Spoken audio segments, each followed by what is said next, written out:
राम राम, जय श्री राम, जय माता दी, राधे राधे। आप सबके बीच में एक पुराना कचरा गीत गावे चलत है और आप सब कैसा लगा आप सब कमेंट में जरूर बताइए। तो आने सुनाओ तुम कचरा गीत पुराने जमाना में, बहुत पुराना गीत है और सब पुराना गाना हमारे चाची माई ज़्यादा पसंद करे थे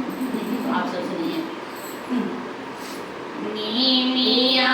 की डलिया मैया नावली झलुआ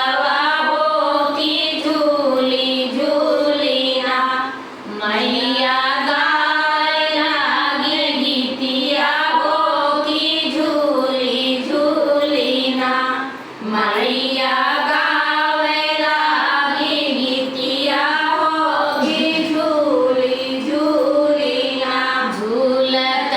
झूलत मैया लागली पियसिया होती बूंद एक ना हमके पानिया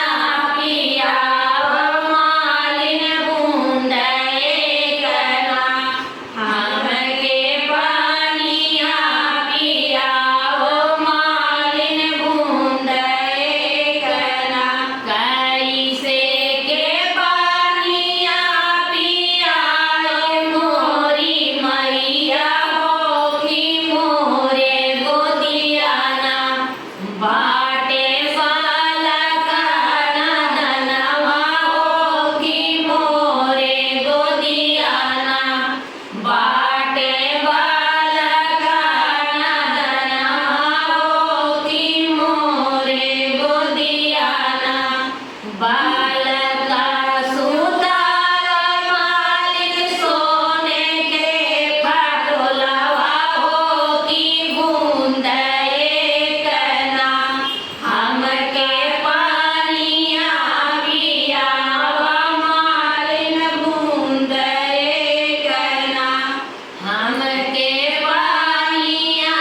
पियाव मालिन बूंद एक ना बाएं हाथे रिहले मालिन रेशमे कटोरिया हो दहिनवे हथवाना लिहली जरा घड़िलवा हो दहिनवे हथवाना लिहली